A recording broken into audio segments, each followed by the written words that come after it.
बिस्मिल्लाहिर्रहमानिर्रहीम अस्सलाम वालेकुम। Welcome back to my channel. प्यारे व्यूवर्स, कैसे हैं आप सब? प्यारे व्यूवर्स, आज मैं लेकर आई हूँ आप लोगों के लिए मूली वाले पराठे की बिल्कुल डिफरेंट सी रेसिपी। इसका टेस्ट भी बिल्कुल डिफरेंट होगा। मूली का पराठा तो अक्सर हम सर्दियों में बनाकर खाते ही रहते हैं, मगर आज मैं जिस मुख्तलिफ अंदाज में बनाऊंगी, इसको खाकर आप खुद हैरान रह जाएंगे और एक की जगह दो पराठे खाने पर मजबूर हो जाएंगे।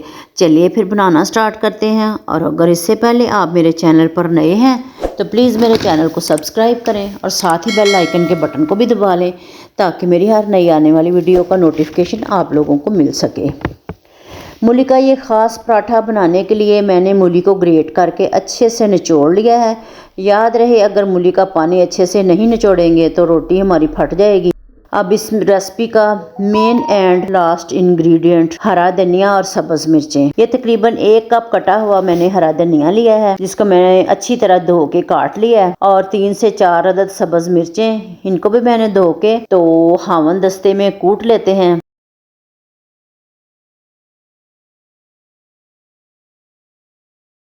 इसे अब मूलियों में डालती हूँ और हस्बे ज़रूरत नमक ऐड करके इसे अच्छे से मिक्स करती हूँ। बस इसमें और कोई चीज़ नहीं डालनी, सिर्फ इन्हीं 2 चीज़ों से ऐसा ज़बरदस्त नाश्ता तैयार होगा आपका कि आप आज के बाद इसी आसान तरीके को फॉलो करेंगे। अब पेड़े जो मैंने बनाए थे इनको थोड़ा बड़ा कर लेती हूँ, फिलिंग को अंदर लगाती हूँ। अब दूसरे पेड़े को इसके ऊपर रख कर अच्छे से एजेस को प्रेस कर लेती हूँ, ताकि जो फिलिंग है वो बाहर ना निकले।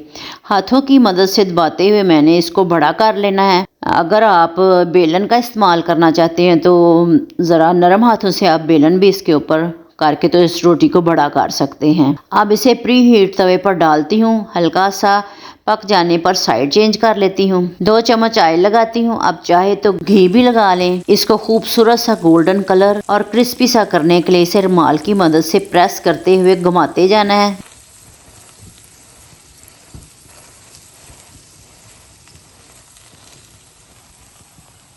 देखिए माशाल्लाह कितना खूबसूरत सा कलर आ गया है और अंदर से देखें कैसे किनारों तक अच्छे से फिलिंग लगी है। अब इसे उतारती हूँ और सर्व के लिए ये बिल्कुल रेडी है। इसे अचार के साथ खाएं, दही और सब्ज़ चटनी के साथ खाएं, फिर केचप के साथ खाएं। बहुत ही मज़ेदार रेसिपी है, आपको खाकर मज़ा आ जाएगा। एक बार ज़रूर ट्राई कीजिएगा और कमेंट बॉक्स में अपना फीडबैक भी शेयर करें। वीडियो अच्छी लगे तो इसे लाइक करें, शेयर करें, मेरे चैनल को सब्सक्राइब करें। खुश रहें और खुशियाँ बांटें। जज़ाकल्लाह खैर। अल्लाह हाफिज़।